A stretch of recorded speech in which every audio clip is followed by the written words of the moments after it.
노동위원회의 기능이라고 하면 먼저 노동쟁의에 대한 조정과 중재를 담당하고 있고요.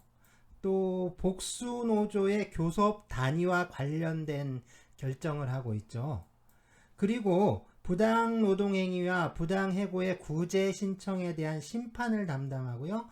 비정규직 노동자에 대한 차별적 처우를 시정하는 역할을 담당하고 있습니다. 현재 법률은 비정규직 노동자에 대한 차별적 처우를 금지하고 있는데요.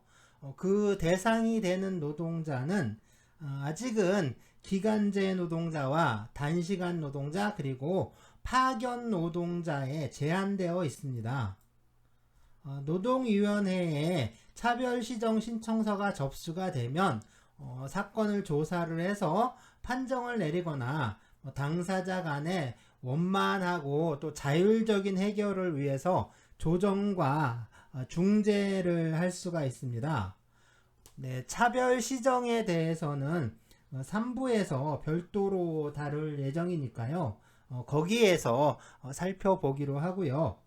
여기에서는 이 조정과 교섭단위 결정 그리고 심판에 대해서 만 살펴보기로 하겠습니다.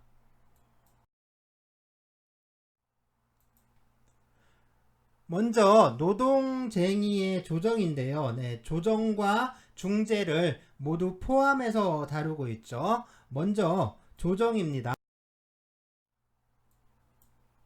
조정은 고르다, 잘 조절하다라는 뜻의 조라는 글자와 멈추다라는 뜻의 정자로 되어 있죠. 그래서 잘 조절해서 분쟁을 멈추게 하는 것을 말하는데요. 분쟁 당사자를 화해를 시켜서 합의에 이르게 하는 것을 말하죠. 노동관계에서 단체 교섭을 할 때 임금이나 노동시간 같은 이 노동 조건의 결정에 관해서 교섭이 결렬될 수가 있는데요. 이때 제3자인 노동위원회에서 노동쟁의 당사자의 주장을 듣고 또 사실관계를 조사를 해서 조정안을 작성을 하게 됩니다. 그리고 이 조정안을 수락하도록 노사 양쪽에 권고를 하는데요. 이러한 조정 절차를 거친 후에만 이 쟁의 행위를 할 수가 있습니다. 노사 간의 노동 조건을 결정하면서 서로 주장이 일치하지 않아서 노동쟁의가 발생하겠죠. 이렇게 노동쟁의가 발생을 하면 당사자 일방이 관할지방노동위원회에 이 노동쟁의의 조정을 신청할 수 있는데요. 만약에 지방노동위원회의 관할구역이 둘 이상에 걸쳐 있는 경우에는 이럴 때는 중앙노동위원회에 신청을 해야 합니다. 조정 신청을 할 때는 노동쟁의 조정 신청서를 작성해서 제출을 하는데요. 사업장의 개요라든가 단체 교섭의 경위, 의견이 불일치하는 사항, 그리고 이 당사자의 주장 내용 이런 것들을 좀 빠짐없이 꼼꼼하게 적어야 합니다. 조정 신청은 노동 조건의 결정에 관해서 주장이 서로 일치하지 않을 때 할 수 있으니까요. 임금이라든가 노동시간, 복지, 해고나 기타 대우 이런 것들에 관한 사항이겠죠.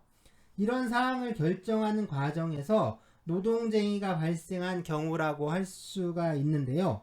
주로 단체 협약이라든가 임금 협약을 갱신할 때 많이 발생을 하겠죠. 노동조합과 사용자 간에 서로 주장이 일치하지 않아서 이 노동쟁의가 발생하잖아요. 그렇다고 해서 곧바로 쟁의행위를 할 수 있는 건 아니고요. 먼저 조정 절차를 거친 후에 쟁의행위를 할 수가 있습니다. 쉽게 말해서 파업을 한다고 했을 때 곧바로 파업을 할 수 있는 게 아니라 조정 절차를 먼저 거쳐야만 파업을 할 수 있다라는 말인 거죠. 이것처럼 먼저 조정을 거친 후에 쟁의행위에 돌입할 수 있는 것을 조정 전치주의라고 합니다. 그러니까 앞전자에 둘치자를 써서 앞에다 두는 것을 전치라고 하는데요. 조정 전치주의는 조정을 앞에다가 둔다는 뜻이죠. 그럼 무엇보다 앞에 둔다는 걸까요? 그렇죠. 쟁의행위의 앞에다가 조정을 둔다는 뜻인 거죠. 그래서 노동쟁의가 발생하면 당사자는 이 상대방에게 서면으로 통보를 하고요. 그 다음에 노동위원회에 조정을 신청해야 합니다. 그리고 조정 절차를 모두 거친 후에 쟁의행위를 할 수가 있는 거죠. 1학기 노동법 시간에 이 쟁의행위에 대해서 설명을 했었는데요. 파업, 태업, 사보타지, 보이코트, 피케팅, 준법투쟁, 생산관리 이런 것들이 좀 있었죠. 조정기간은 일반 사업의 경우에는 이 조정 신청이 있는 날부터 10일이고요. 공익사업은 15일입니다. 그러니까 공익사업은 전기노선 여객 운수사업, 수도, 전기, 가스, 석유 정제 및 석유 공급 사업, 공중위생 및 의료 사업, 은행 및 조폐 사업, 방송 및 통신 사업 이런 사업들을 말하고요. 네, 조정 기간은 연장도 가능한데요. 당사자의 합의가 있으면 각각 10일 또는 15일 이내에서 이 연장이 가능합니다. 네, 노동위원회에 조정 신청이 되면 노동위원회에서 이 조정 기간 내에 2번이나 3번 정도 먼저 사전 조정을 실시를 하고요. 그리고 본 조정을 하게 되는데요. 사전 조정에서는 당사자의 주장을 청취를 하고 관련 사실들을 조사를 하고요. 이어서 본 조정을 개최해서 당사자들에게 이 조정안을 제시를 하고 그 조정안을 수락하라고 받아들이라고 권고를 하게 됩니다. 그래서 노사가 모두 조정안을 받아들이면 이 조정이 성립되고요. 만약에 한쪽이라도 거부를 하게 되면 이 조정이 이루어지지 않게 됩니다. 그러니까 조정이 이루어지지 않으면 노동조합은 쟁의행위에 들어갈 수 있게 되죠. 조정위원회에서는 조정회의를 개최한 다음에 이 조정안을 제시하거나 또는 조정안을 제시하지 않고 조정을 중지할 수도 있고요. 또는 이 행정지도를 하는 크게 이 3가지 유형, 그렇죠. 조정안 제시, 조정안 미제시, 그리고 행정지도의 3가지 유형으로 조정사건을 처리하게 됩니다. 대부분은 이 조정안을 작성을 하고 당사자에게 받아들이라고, 그러니까 수락하라고 권고를 하는데요. 만약에 노사 간의 의견 차이가 너무 크거나 또는 당사자들이 좀 희망하지 않는 경우에는 조정안을 제시하지 않고요. 그냥 조정을 종료하게 됩니다. 그러니까 나중에 협상 타결에 걸림돌이 될 수도 있는 경우에는 이렇게 조정안을 제시하지 않고요. 그냥 조정을 종료하게 되고요. 또 당사자 부적격이라든가 교섭 미진같이 이 노동쟁의가 발생하지 않은 상태에서 조정을 신청하는 경우에는 행정지도로 다른 해결 방안을 좀 제시하게 됩니다.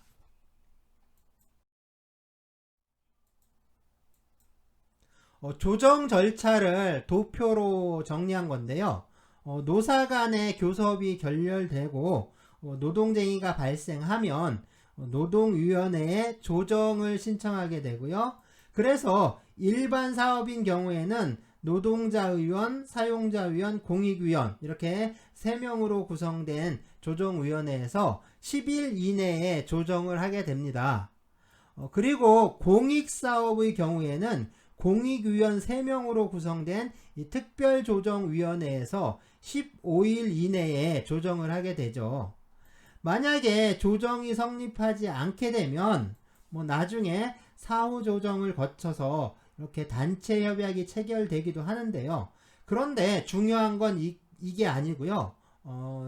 바로 조정이 성립하지 않으면 쟁의행위에 들어갈 수 있다는 거죠. 그러니까 조정 전취주의는 뭐 일종의 단체 행동권의 행사를 제한하는 또 제약하는 그 역할을 한다라고 할 수가 있습니다.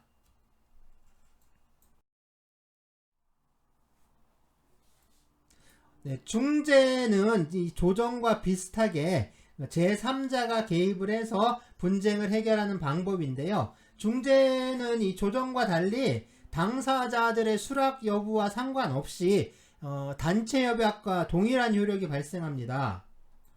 네, 당사자 쌍방이나 쌍방이 신청하거나 또는 단체 협약에 어느 한쪽 당사자가 중재를 신청할 수 있다라는 규정이 있는 경우에는 그 한쪽 당사자, 그러니까 일방이 신청할 수가 있고요.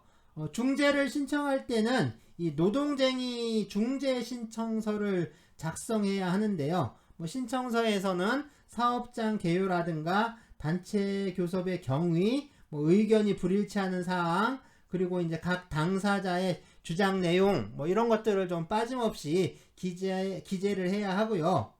뭐 한편으로 이 필수 공익 사업의 경우에는 이 특별조정위원회의 권고에 의해서 그러니까 노동위원회 위원장이 중재 회부를 결정할 수도 있습니다. 네, 중재는 조정과 달리 법적 구속력이 있는데요. 그렇기 때문에 이 노동관계 당사자는 중재위원회의 중재 제정에 따라야 합니다.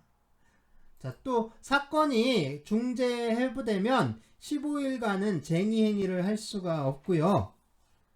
자, 그러면 이 중재위원회는 이 어느 정도의 기간 내에 중재를 해야 되느냐, 뭐 이게 좀 문제가 될 수 있는데요. 이게 이제 이 중재 기간이라는 게 법으로 정해져 있지가 않거든요. 그렇다 보니까 이게 중재 기간이 며칠이냐 이게 문제가 될 수 있는데, 하지만 이 중재 신청일로부터 15일이 경과하면 쟁의행위를 할 수 있게 되니까, 그렇죠? 그 보통은 이 15일 이내에 중재를 하게 됩니다.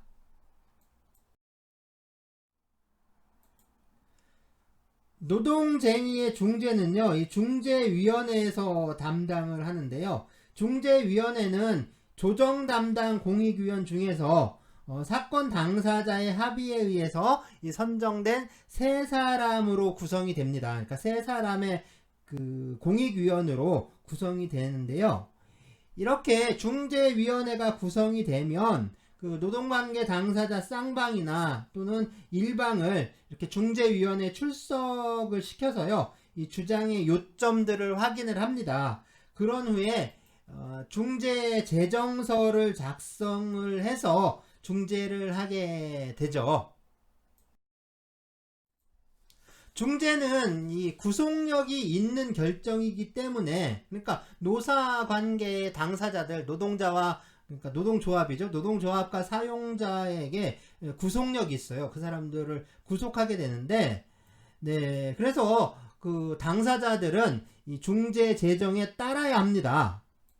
만약에 이 당사자들이 이 중재 제정에 불복할 때는 중앙노동위원회에 재심을 신청하거나 행정소송을 청구할 수 있는데요. 먼저 지방노동위원회의 중재에 이의가 있는 경우에는 그 중재 제정서를 송달받은 날로부터 10일 이내에 이 중앙노동위원회에 재심을 신청해야 하고요.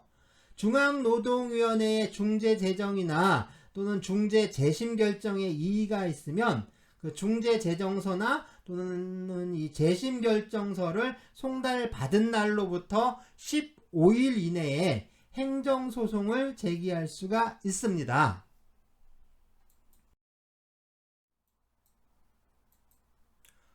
중재 절차인데요. 노사 당사자 쌍방이나 또는 일방 당사자가 단체 협약에 의해서 중재를 신청하게 되는데요. 조정 담당 공익위원 3사람으로 이 중재위원회가 구성이 되죠. 이 중재위원회에서 15일 이내에 그 중재 재정을 하게 됩니다. 그리고 이 노사 당사자는 조정과 달리 이 중재 재정에 따라야만 하는데요. 바로 이것이 중재 제도의 핵심인 거죠. 그러면 이 중재 제도가 현실에서는 어떻게 이용되고 있을까요? 그러니까 노사 쌍방이나 또 일방이 중재를 신청할 수 있다라고 했는데, 그럼 중재를 신청하는 쪽은 주로 누구일까요? 그러니까 노동조합 쪽에서 중재를 신청할까요? 아니면 사용자가 중재를 신청할까요? 이 중재 제도에 그러니까 이 중재 제도가 갖는 현실적 의미가 무엇이냐라고 이렇게 물어볼 수가 있는 거죠. 그러니까 이 중재의 핵심적인 의미는 그 중재 기간 동안 쟁의 행위를 할 수 없다는 겁니다. 그리고 이 중재 재정은 단체 협약과 동일한 효력이 발생하기 때문에 단체 협약이 체결된 것과 같아서 역시 파업을 하지 못하게 되는 거죠. 다시 말해서 노동조합의 파업권, 그러니까 단체 행동권을 실질적으로 무력화시키기 위해서 악용되어 왔다는 겁니다. 그러니까 이게 그 파업권 또는 단체 행동권 자체를 그냥 완전히 무력화시키기 위해서 그동안 상당히 많이 악용이 되어 왔었는데요. 이 긴급조정이라는 제도가 지금 있는데, 이게 전에는 직권중재 제도였어요. 직권중재 제도가 있었는데, 이 직권중재라는 제도였습니다. 그래서 철도라든가 이 버스, 수도, 전기, 가스, 석유 정제, 공급, 병원, 그리고 이제 은행이나 통신사업가 같은 경우, 이거 뭐라고 한다고 했죠? 네, 이 공익사업이라고 한다고 했는데, 이런 공익사업장에서 노동쟁의가 발생하잖아요. 그러면 당사자들의 신청 없이 이 노동위원회에서 직권으로 중재에 회부하는 제도, 이것을 직권중재라고 했어요. 그러니까 이 직권중재 제도는 노동자들의 단체 행동을 금지를 해서 파업을 무력화시킨 다음에 이 중재라는 이름으로, 그러니까 사용자들의 요구대로 단체 협약을 체결하게 하는 거죠. 네, 이게 악법이죠, 악법. 대표적인 노동 악법이었습니다. 그래서 이 ILO 있죠, 국제노동기구에서 이 직권중재 제도를 폐지를 하라고 우리나라 우리 정부에 아주 줄기차게 계속해서 그 권고를 해온 제도인데요. 그렇다면 이게 어떻게 됐을까요? 네, 이거 폐지가 됐어요. 폐지가 됐는데, 그래서 직권중재 제도가 폐지가 됐습니다. 대신에 이 직권중재보다 어떻게 보면 더한 악법을 만들어냈는데요. 그게 바로 뭐냐면 이 필수 유지 업무라는 거하고 이 긴급조정이라는 거예요. 그러니까 노동 악법으로 불리면서 사실상 효력이 상실한, 그러니까 직권중재 제도가 있었는데 이게 노동자들의 저항이라든가 투쟁이 거세지니까 사실상 거의 활용되지 못하고 효력을 상실해 가고 있었는데요. 그럼 이것처럼 사실상 효력이 상실된 이 직권중재 제도를 폐지한다고, 이거 폐지하겠다라고 해서 진짜 갖가지 생색은 다 낸 다음에, 그렇죠? 공익사업장을 이전보다 훨씬 많이 확대를 하고요. 그리고 공익사업장에 대한 대체 노동을 허용을 하고, 이 또 긴급조정권이라는 거, 이것도 완화를 시킨 겁니다. 그래서 긴급조정이 결정이 되면 노동조합은 즉시 쟁의행위를 멈춰야 되고요. 그리고 그 이후에 30일간은 쟁의행위를 할 수가 없게 됩니다. 그러니까 한 달 동안은 쟁의행위를 못하고 가만히 기다려야 되는 거죠. 그런 후에 이 중노위에서 조정이나 중재를 하게 됩니다.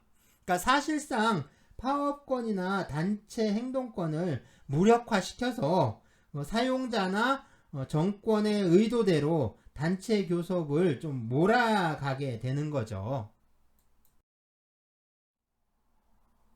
필수 유지 업무라는 게 있는데요. 이게 직권중재 제도가 폐지가 되면서 2008년 1월부터 시행이 됐는데요. 병원이나 혈액 공급과 같이 공중의 생명이나 건강, 신체의 안전에 관련된 사업, 그리고 철도, 항공, 가스, 통신처럼 시민의 생활과 관련된 사업을 필수 공익 사업으로 규정을 하고요.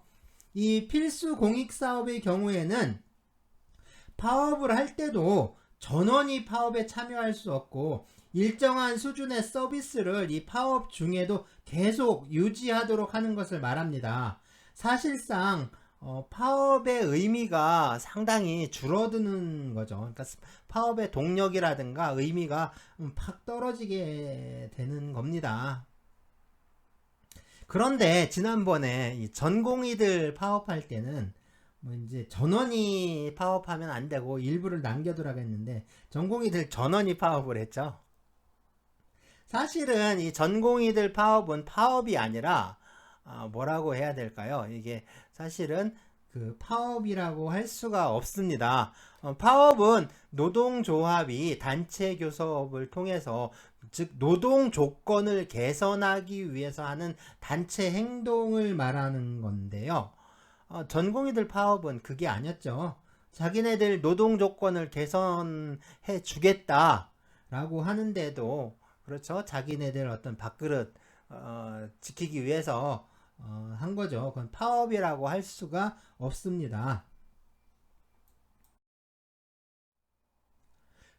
그러면 어느 분야에서 어느 정도의 인원이 또 어떤 수준으로 유지를 해야 하느냐, 그 범위를 정해야 하는데요.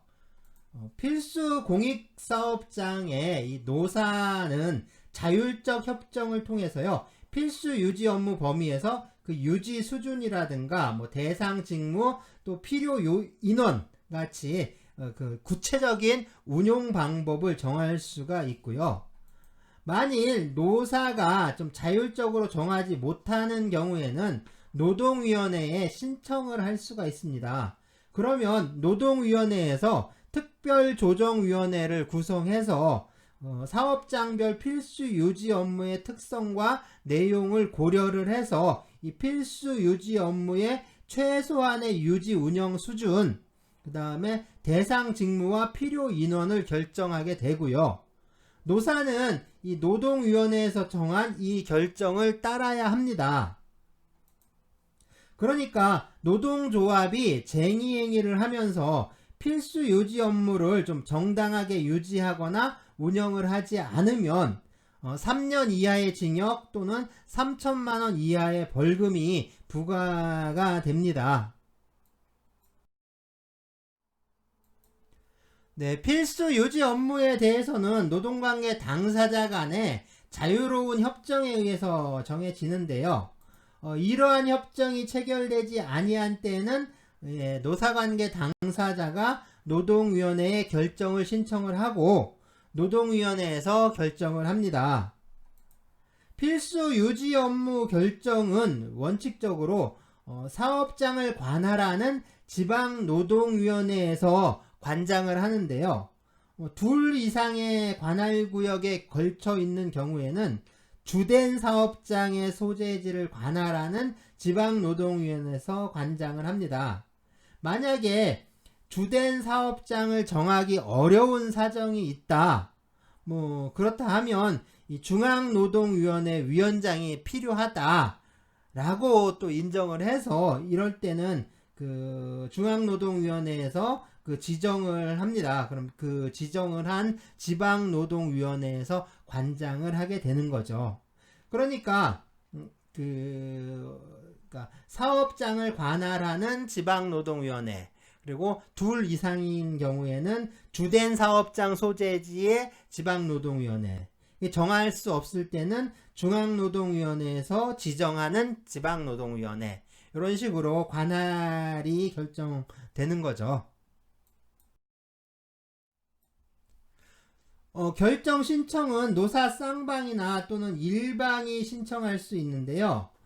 중재 신청의 경우에는 쌍방 또는 단체 협약에 의해서 일방이 신청 가능했는데요. 이 필수 유지 업무 결정을 위해서 신청할 때는 이 단체 협약에 상관없이 어느 일방이나 신청을 할 수가 있습니다. 네, 신청할 때는 필수 유지 업무 결정 신청서를 제출하는데요. 이 신청서에 사업장 개요, 필수 유지 업무 협정이 체결되지 않은 경위, 관계 당사자 간 필수 유지 업무 필요 최소한의 유지 운영 수준, 대상 직무와 필요 인원에 대해서 의견이 불일치하는 사항, 그리고 이에 대한 당사자의 주장 내용, 또 뭐 그 밖에 참고사항을 정리한 서류, 이런 것들을 함께 첨부를 해서 관할 노동위원회에 제출을 합니다. 노동위원회가 필수 유지 업무 결정 신청을 받게 되면 결정을 담당하게 될 특별조정위원회를 구성하는데요. 이 특별조정위원회는 특별조정위원 3명으로 구성이 됩니다. 그러면 특별조정위원은 공익위원 중에서 노동조합과 사용자가 순차적으로 배제를 하고 남은 4명에서 6명 사이에서 이 노동위원회 위원장이 지명을 하게 됩니다. 만일 노사 당사자가 서로 합의를 해서 노동위원회 위원이 아닌 사람을 추천할 수도 있는데요. 이런 경우에는 노사가 추천한 그 사람을 지명하게 됩니다. 특별조정위원회가 구성이 되면 관계 당사자를 조사를 하고요. 또 이 현장 조사를 거쳐서 필수 유지 업무 관련 결정을 하게 되는데요. 이렇게 특별조정위원회가 필수 유지 업무 유지 운영 수준에 대해서 결정을 하면 노동위원회에서 지체 없이 이 내용을 서면으로 노동관계 당사자들에게 통보해야 합니다. 네, 서면으로 통보를 해야 하죠. 또 필수 유지 업무 결정에 대한 해석이라든가 이행 방법에 대해서 노사 당사자 간에 서로 의견이 일치하지 않을 수도 있는데요. 이런 경우에는 노사 쌍방이나 또는 일방이 관할 노동위원회에 해석을 요청할 수가 있습니다. 이 경우에 노사 당사자의 의견을 첨부를 해서 서면으로 관할 노동위원회에 신청하게 되고요. 이에 대해서 특별조정위원회에서 해석을 하게 되면 노동위원회는 지체 없이 이 내용을 서면으로 노사 당사자에게 통보해야 합니다. 이 노동위원회가 한 해석의 효력은 필수 유지 업무 결정과 동일한 효력을 갖게 됩니다.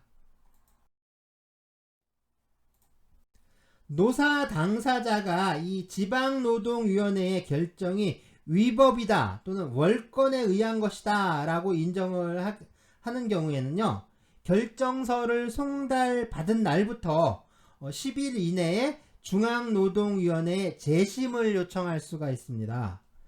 그리고 중앙노동위원회의 재심 결정에 대해서 역시 위법하거나 월권에 의한 것이라고 인정되는 경우에는 이 재심 결정서를 송달받은 날부터 15일 이내에 행정소송을 제기할 수가 있어요. 재심이나 행정소송을 제기했다고 해서 노동위원회의 필수 유지 업무 결정이나 재심 결정의 효력이 정지되는 것은 아니고요. 한편 재심의 경우 10일, 행정소송의 경우 15일인데요. 이 10일과 15일의 기간을 제척기간이라고 합니다. 이 제척기간은 권리를 행사할 수 있는 기간이란 뜻인데요. 그러니까 그 기간이 지나면 권리를 행사할 수가 없는 거죠. 그래서 10일 이내에 재심을 요청하지 않거나 또는 15일 이내에 행정소송을 제기하지 않으면 이 필수 유지 업무 결정이나 재심 결정에 대해서 더 이상 이 다툴 수 있는 권리를 행사할 수 없게 되는 겁니다. 이런 것처럼 더 이상 다툴 수 없게 되는 것을 그것을 확정되었다라고 하는데요. 그러니까 제척기간 내에 재심이나 행정소송을 제기하지 않으면 필수 유지 업무 결정이나 재심 결정이 확정되게 되고요. 당사자들은 그 결정에 따라야 합니다. 긴급 조정이 있는데요.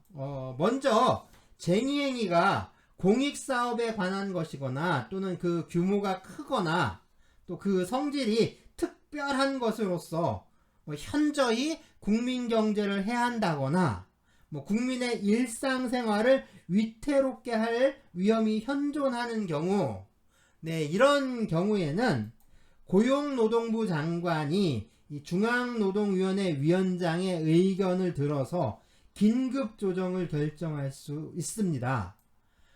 긴급조정이 결정되면 그 공표일로부터 30일간 쟁의행위가 금지가 되고요. 이 기간 중에 중앙노동위원회가 조정을 하거나 또는 중재를 하게 됩니다.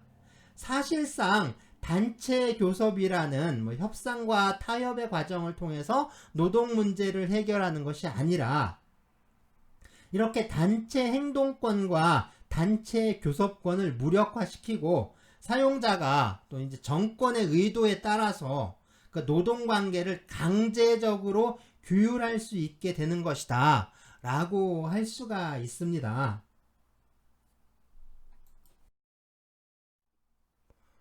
지금까지 조정과 중재에 관한 내용이었고요. 이제 교섭 창구 관련 결정인데요. 이전에는 하나의 사업장에 이 조직 대상을 같이 하는 노동조합을 둘 이상 인정하지를 않았어요. 다시 말해서 그 사업장에 노동조합이 하나밖에 없는 거죠. 그러니까 복수노조가 금지되어 있었던 건데요. 그러다가 이 복수노조가 허용되면서 이 복수노조 하에서의 단체 교섭이 문제가 되기 시작했죠. 그래서 이 복수노조의 교섭창구 단일화와 관련된 결정들을 노동위원회에서 하게 된 겁니다. 오랫동안 이 복수노조가 금지되어 있다가 사업장 단위까지 완전하게 복수노조가 허용된 건요 2011년 7월 1일부터이고요 이렇게 기업 단위에서 2개 이상의 노동조합이 자유롭게 설립될 수 있게 되면서 이른바 교섭창구 단일화의 문제가 발생하게 됐습니다. 그러니까 여러 개의 노동조합이 있을 때 사용자는 어느 노동조합과 단체 교섭을 해서 단체 협약을 체결해야 하느냐 하는 문제가 생기는 거죠. 여러 개의 노동조합이 있을 때 이 여러 노동조합을 대표를 해서 사용자와 단체 교섭을 진행할 교섭대표 노동조합을 어떻게 정할 것이냐 하는 문제라고 좀 할 수가 있습니다. 상당히 어려운 문제겠죠. 그래서 이 노동조합 및 노동관계조정법 제29조의 2에서 교섭창구 단일화 절차에 대해서 아주 상세하게 규정하고 있는데요. 이걸 정리를 해보면 먼저 여러 개의 노동조합이 있을 때 이 여러 노동조합이 서로 자율적인 협의를 통해서 교섭대표 노동조합을 정하는 방법이 있습니다. 이게 가장 좋은 방법이겠죠. 여러 개의 노동조합이 서로 협의를 통해서 교섭대표 노동조합을 정할 수 없을 때에는 이 전체 조합원들의 과반수를 대표하는 그 노동조합이 교섭대표 노동조합이 됩니다. 이 경우에 그 노동조합의 조합원 수가 과반수 이상인 경우도 있겠지만 그렇지 않고 둘 이상의 노동조합이 뭐 위임이라든가 뭐 연합의 방법에 의해서 과반수 이상이 되는 거, 그것도 여기 과반수에 포함이 됩니다. 노동조합의 뭐 자율적 협의나 아니면 과반수 이상의 노동조합에 의해서 교섭대표 노동조합을 결정할 수 없는 경우에는 뭐 이때는 모든 노동조합이 교섭대표단을 구성을 해서 사용자와 교섭을 할 수가 있는데요. 그러니까 이걸 공동교섭대표단이라고 하는데요. 이 공동교섭대표단에 참여할 수 있는 노동조합은 조합원 수가 전체 노동조합원 수의 100분의 10 이상인 노동조합이어야 합니다. 마지막으로 이렇게 공동교섭대표단도 구성하지 못하게 되면 어떨까요? 이런 경우에는 노동위원회에서 신청을 해서, 그러니까 노동위원회에 신청을 해서 노동위원회에서 결정을 하게 됩니다. 뭔가 좀 상당히 좀 복잡해 보이는데 뭐 사실 지금까지 말한 내용을 그냥 순서대로 정리한 것에 불과해요. 보시면 뭐 교섭 요구가 있고 뭐 사용자가 공고를 하고 타노조가 교섭 참여하고 교섭 참여 노조 확정 공고를 하고 뭐 수정 공고를 하고 뭐 이의제기할 때는 뭐 노동위원회에서 결정을 한다. 뭐 그렇게 돼 있고, 그 교섭 대표를 결정하는 거는 과반수 이의가 없는 경우에는 뭐 과반수 노조가 하고, 과반수 이의가 있는 경우에는 노동위원회가 확인해서 과반수 노조가 있는 경우엔 그 노조로 하고, 과반수 노조가 없는 경우엔 공동교섭대표단으로 구성한다. 뭐 이런 식으로 좀 하고 있습니다. 뭐 이게 좀 복잡하게 쓰여져 있지만 지금 말한 그 절차, 그걸 그냥 순서대로 좀 정리해 놓은 거고요. 크게 그러니까 이 절차는 크게 신경 쓰지 않아도 될 것 같아요.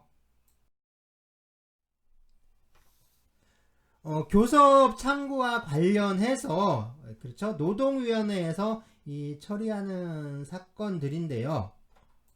자, 먼저 교섭 요구 사실 공고에 대한 시정 신청이 있습니다. 그러니까 사용자가 노동조합으로부터 교섭 요구를 받은 날로부터 7일간 이 교섭 요구 사실을 공고를 해야 하는데요.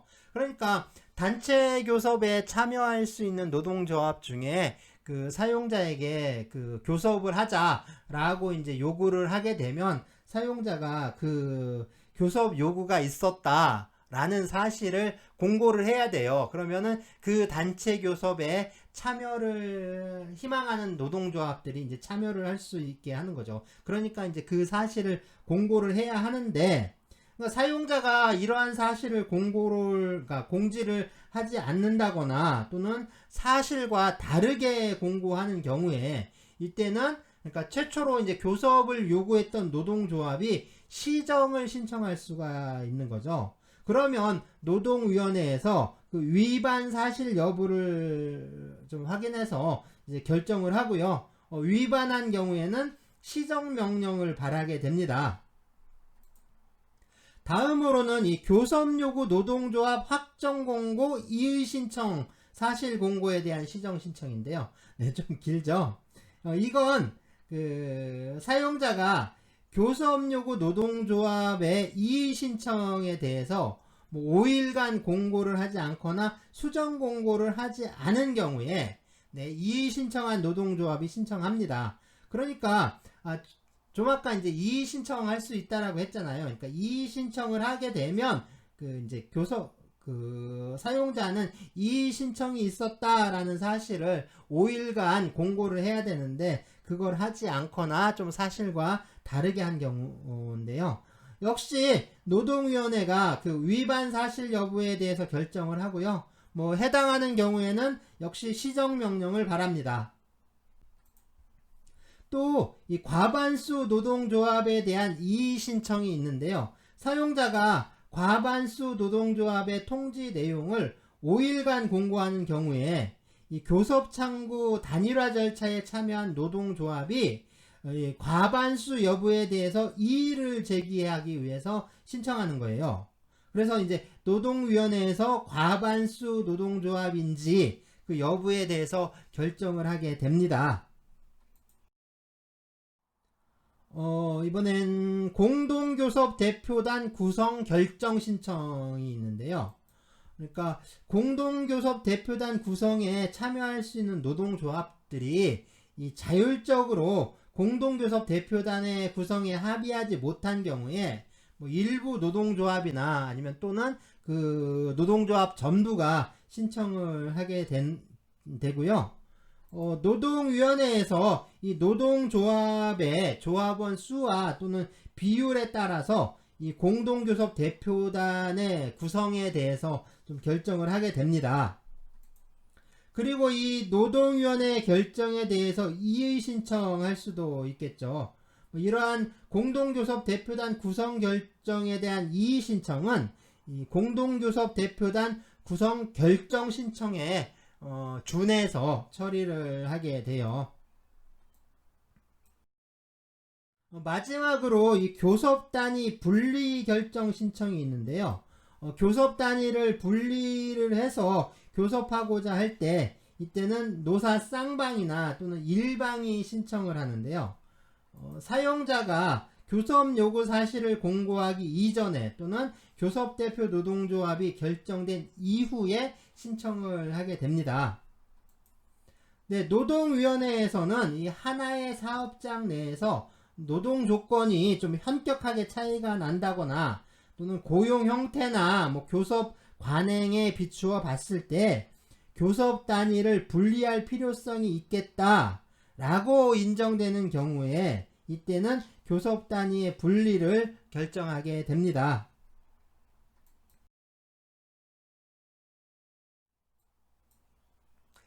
노동위원회의 참 중요한 기능이라고 할 수가 있는데요. 네, 심판입니다. 노동위원회에서 처리하는 심판사건은 먼저 부당노동행위와 부당해고 구제 신청 사건에 대한 심판이 있고요. 또 교섭대표 노동조합의 이 단체 교섭과 관련해서 공정대표 의무 위반에 대한 시정이 있습니다. 그리고 뭐 그 밖에 뭐 사항들 있죠. 뭐 의결 요청 사건들 이런 것들을 처리하기도 하고요. 먼저 부당노동행위인데요. 부당노동행위에 대해서는 이 노동조합 및 노동관계조정법 제81조에서 제1호에서 제5호까지 5가지 유형으로 정하고 있는데요. 먼저 제1호입니다. 제1호, 노동자가 노동조합에 가입 또는 가입하려고 하였거나 노동조합을 조직하려고 하였거나 기타 노동조합의 업무를 위한 정당한 행위를 한 것을 이유로 그 노동자를 해고하거나 그 노동자에게 불이익을 주는 행위, 네, 이런 행위를 그러니까 불이익 취급이라고 합니다. 대표적인 부당 노동 행위에 해당하는 거죠. 네, 제2호, 노동자가 어느 노동조합에 가입하지 아니할 것 또는 탈퇴할 것을 고용조건으로 하거나 특정한 노동조합의 조합원이 될 것을 고용조건으로 하는 행위. 네, 이걸 뭐라고 한다고 했죠? 네, 옐로우 더 컨트랙트라고 한다고 했죠. 네, 비열계약입니다. 비열계약. 단서가 있는데요. 네, 단서로요. 다만 노동조합이 당해 사업장에 종사하는 노동자의 3분의 2 이상을 대표하고 있을 때에는 노동자가 그 노동조합의 조합원이 될 것을 고용조건으로 하는 단체 협약의 체결은 예외로 하며, 자, 이런 걸 유니온 샵이나 클로즈드 샵 하는 이 샵 협정이라고 해요. 샵 협정이라고 합니다. 단체 협약으로 정하게 되어 있어요. 자, 이 경우 사용자는 노동자가 그 노동조합에서 제명된 것 또는 그 노동조합을 탈퇴하여 새로 노동조합을 조직하거나 다른 노동조합에 가입한 것을 이유로 노동자에게 신분상 불이익한 행위를 할 수 없다 라고 규정을 하고 있죠. 네, 제3호인데요. 노동조합의 대표자 또는 노동조합으로부터 위임을 받은 자와의 단체 협약 체결, 기타의 단체 교섭을 정당한 이유 없이 거부하거나 해태하는 행위. 네, 이런 행위가 있고요. 제4호, 노동자가 노동조합을 조직 또는 운영하는 것을 지배하거나 이에 개입하는 행위와 노동조합의 전임자에게 급여를 지원하거나 노동조합의 운영비를 원조하는 행위. 네, 지배, 개입, 경비 원조. 이거를 부당노동행위로 하고 있죠. 이렇게 사용자의 개입을 허용한다거나 사용자의 원조를 받게 된다면 그러니까 노동조합으로서 가져야 하는 이 자주성이라는 요건이 심각하게 훼손될 수가 있겠죠. 역시 단서가 있는데요. 다만 노동자가 노동시간 중에 제24조 제4항에 따른 활동을 하는 것을 사용자가 허용함은 무방하며 또한 노동자의 후생자금 또는 경제상의 불행, 기타 재해 방지와 구제 등을 위한 기금의 기부와 최소한의 규모의 노동조합 사무소의 제공은 예외로 한다 라고 정하고 있습니다. 예외도 좀 중요하겠죠. 제5호인데요. 제5호, 노동자가 정당한 단체 행위에 참가한 것을 이유로 하거나 또는 노동위원회에 대하여 사용자가 이 조의 규정에 위반한 것을 신고하거나 그에 관한 증언을 하거나 기타 행정관청에 증거를 제출한 것을 이유로 그 노동자를 해고하거나 그 노동자에게 불이익을 주는 행위. 역시 불이익 취급의 일종이라고 할 수가 있습니다. 자, 그러니까 사용자의 이런 유형의 행위들을 부당노동행위라고 하고요. 이러한 부당노동행위가 있을 때 노동위원회에 구제 신청을 할 수가 있습니다.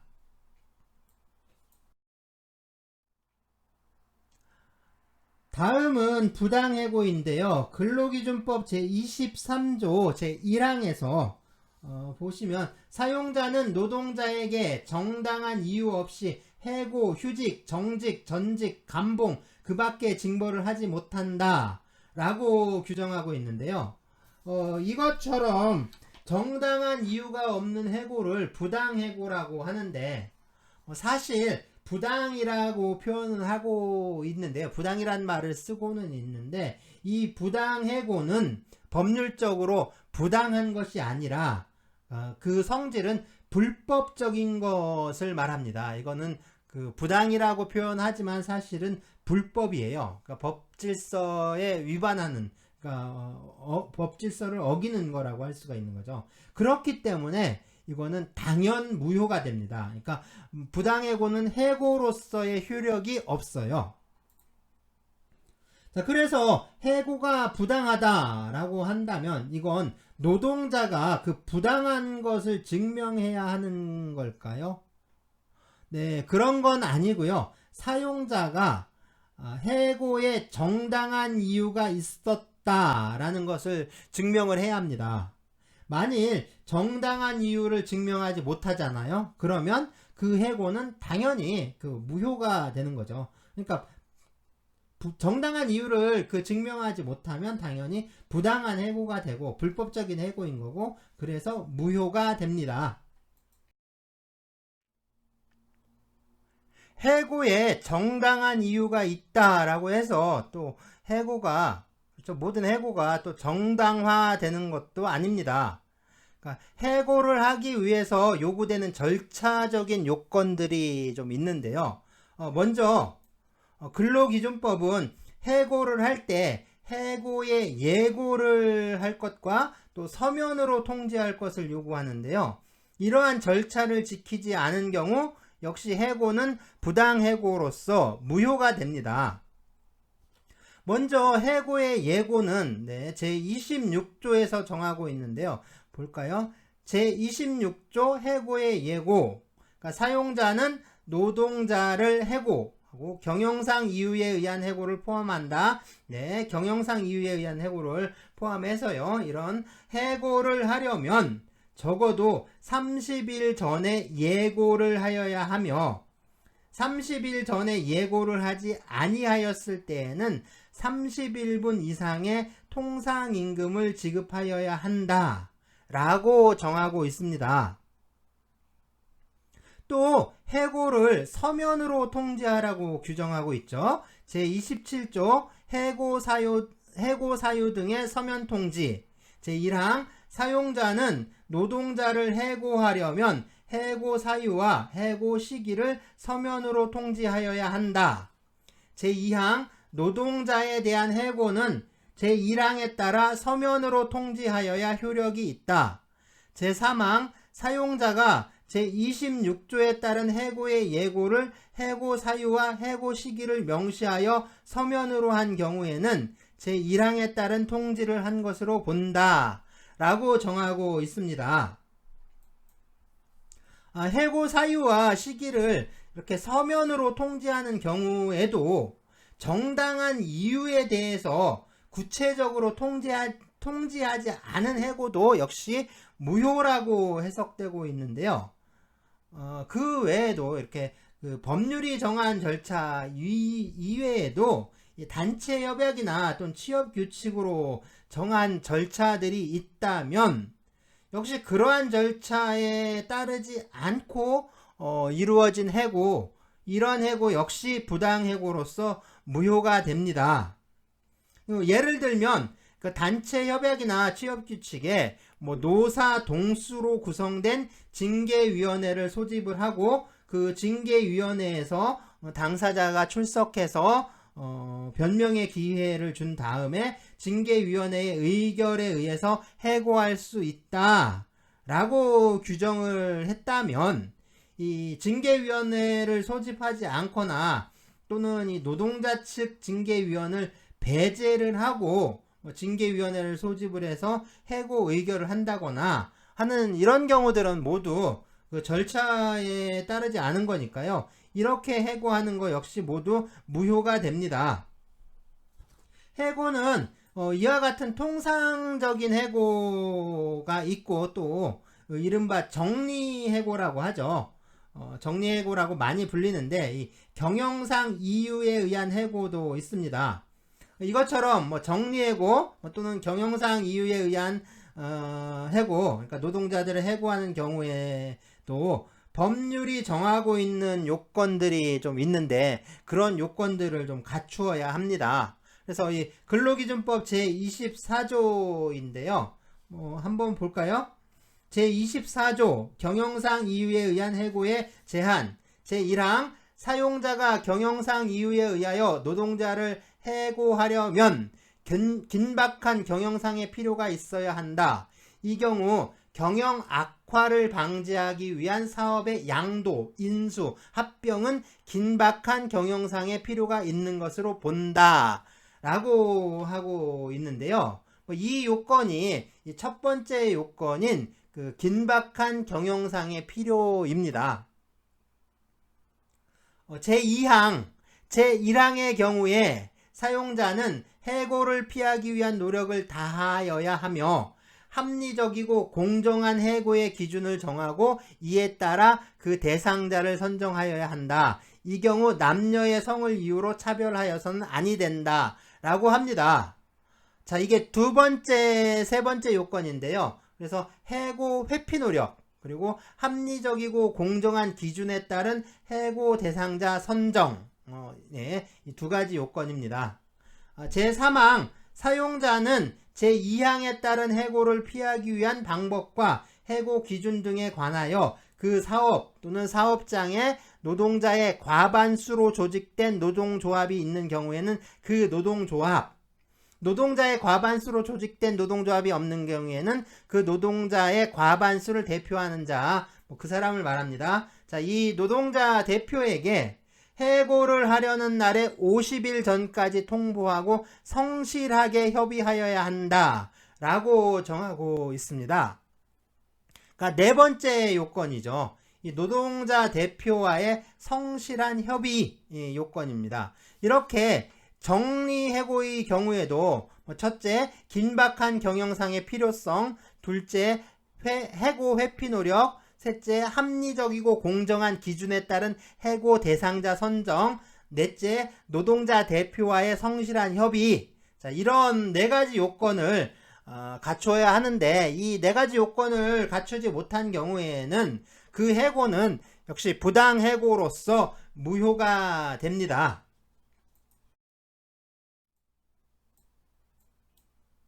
부당해고와 이 부당노동행위에 구제를 신청했을 때 사건 처리 절차인데요.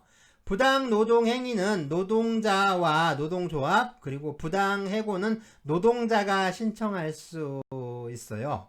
그래서 구제 신청은 부당노동행위나 부당해고가 있었던 날부터 3개월 이내에 해야 하고요. 사건은 심판위원회에서 담당을 하는데요. 심판위원회는 심판담당 공익위원 3명으로 구성이 됩니다. 그래서 구제 신청에 대한 조사를 하고요. 그 다음에 신문을 하는데요. 이 신문이 끝나면 판정을 하게 됩니다. 이 판정은 심판위원 전원이 출석을 해서 과반수로 결정하게 되죠. 심판위원회에서 부당노동행위 또는 부당해고라고 판단을 하면 구제 명령을 바라게 되고요. 그렇지 않다라고 판단하게 되면 당사자의 신청을 기각하는 결정을 하게 됩니다. 노동위원회에서 판정을 하면 이 구제 명령이나 기각 결정은 노동자와 사용자에게 각각 서면으로 통지를 해야 하고요. 또 노동위원회가 부당해고에 대해서 구제명령을 한 때, 그러니까 부당해고에 대해서 구제명령을 한 때 노동자가 이 원직 복직을 희망하지 않으면, 그러니까 원직 복직 대신에 금전 지급을 명령할 수가 있는데요. 그러니까 사용자에게 노동자가 해고된 기간 동안에 이 노동자가 받을 수 있었던 그 임금 상당액 이상, 그 이상의 금품을 지급하도록 그 명령을 하는 거죠. 지방노동위원회의 심판정에 불복하는 당사자는요, 10일 이내에 중앙노동위원회에 재심을 신청할 수 있고요. 그러면 중앙노동위원회에서도 역시 심판위원회를 구성을 해서 사건을 처리하게 됩니다. 그리고 중앙노동위원회의 판단에 불복하는 당사자는요, 역시 15일 이내에 행정소송을 제기할 수 있는데요. 당사자가 재심을 신청하거나 또 행정소송을 제기하는 경우에도 이 노동위원회의 구제명령이나 기각결정 또는 재심 판정의 효력이 정지되는 것은 아닙니다. 그러니까 그 효력이 유지가 되고요. 만약에 10일 이내에 재심을 신청하거나 또는 15일 이내에 행정소송을 제기하지 않으면 그때는 이 구제명령이나 기각결정 또는 재심 판정이 확정이 돼요. 또 만약에 이 중앙노동위원회의 재심 판정에 대해서 그 사용자가 행정소송을 제기한 경우인데요. 이때 중앙노동위원회의 신청에 따라서 법원은 판결이 확정될 때까지 중앙노동위원회의 구제명령의 전부나 또는 일부를 이행하도록 그 명하는 결정을 내릴 수가 있고요. 또 당사자의 신청이나 또는 직권으로, 법원에서 직권으로 그러한 결정을 취소할 수도 있습니다. 부당해고의 경우에 이 노동위원회는 사용자가 이 구제명령을 받은 후에 이행기한까지 이 구제명령을 이행하지 않은 그런 사용자에게 이 구제명령의 준수를 강제하기 위해서요, 이행강제금을 부과할 수가 있습니다.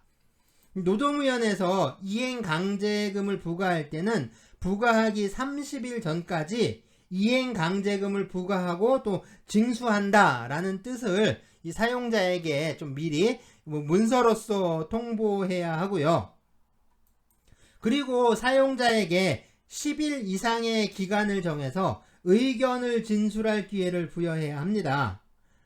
사용자가 구제명령을 이행하지도 않고 또 이행강제금도 납부하지 않을 수도 있는데요. 이런 경우에는 노동위원회에서 기간을 정해서 사용자에게 먼저 독촉을 하고요. 그래도 지정한 기간 내에 이행강제금을 납부하지 않으면 국세 체납 처분의 예에 따라서 강제 징수를 하게 됩니다.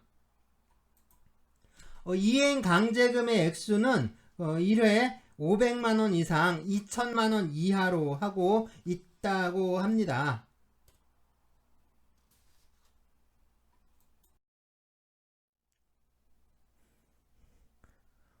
단체 교섭에 참여를 해서 교섭대표 노동조합이 된 노동조합이 자신들만의 그 요구, 그 자신들이 원하는 거, 그것만 반영을 해서 단체 교섭을 진행하게 되면 그런 경우에는 어떻게 될까요? 자, 이런 경우 참 어떻게 해야 할지 이제 문제가 될 수 있겠죠. 그래서 교섭에 참여를 했지만 이 교섭단에는 들어가지 못하게 된 이 노동조합이 차별을 받게 되는 경우가 생길 수가 있잖아요. 자, 이러한 것들, 이러한 불합리한 점을 좀 막기 위해서 이 단체 교섭에서 교섭 대표를 맡게 된 노동조합에게 이 공정대표 의무라는 이런 의무가 부과되고 있습니다. 네, 공정대표 의무에 대해서 노동조합 및 노동관계조정법은요, 제29조의 4 제1항에서 교섭대표 노동조합과 사용자는 교섭창구 단일화 절차에 참여한 노동조합 또는 그 조합원 간에 합리적 이유 없이 차별을 하여서는 아니 된다 라고 규정하고 있는데요.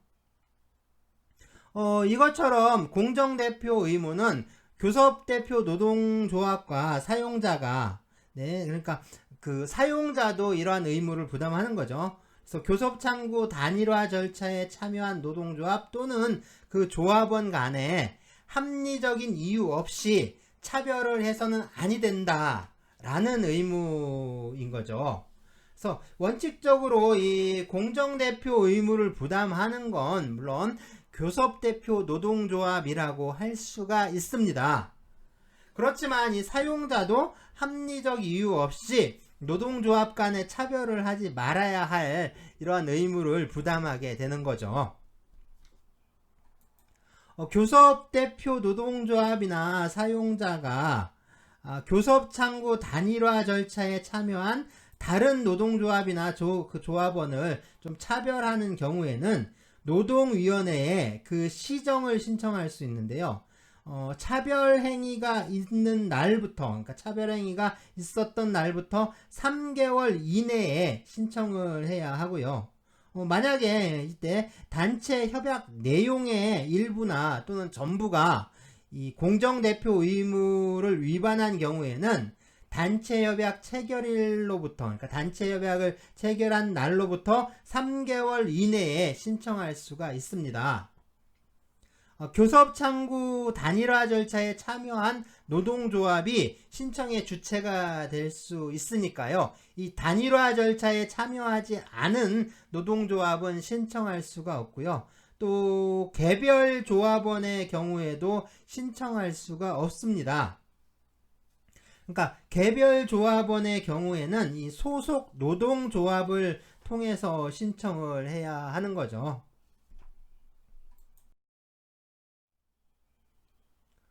노동위원회에 이 공정대표 의무 위반 시정 신청서가 접수가 되면요, 3명의 공익위원으로 심판위원회를 구성을 하고 사건에 대해서 조사를 합니다.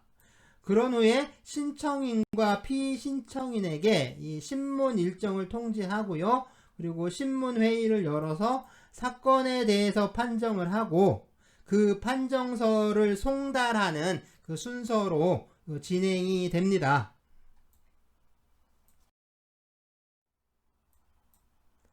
노동위원회에서 사건이 접수된 날로부터 60일 이내에 신문회의를 개최해야 하는데요. 당사자의 신청이 있거나 또는 업무 처리 일정상 사건 처리가 지연되는 경우에는 이 신문 일정을 연기할 수도 있습니다. 심판위원회는 그러니까 신문회의를 개최한 후에 판정을 하는데요. 판정일로부터 30일 이내에 그 판정서를 당사자에게 송부하게 됩니다.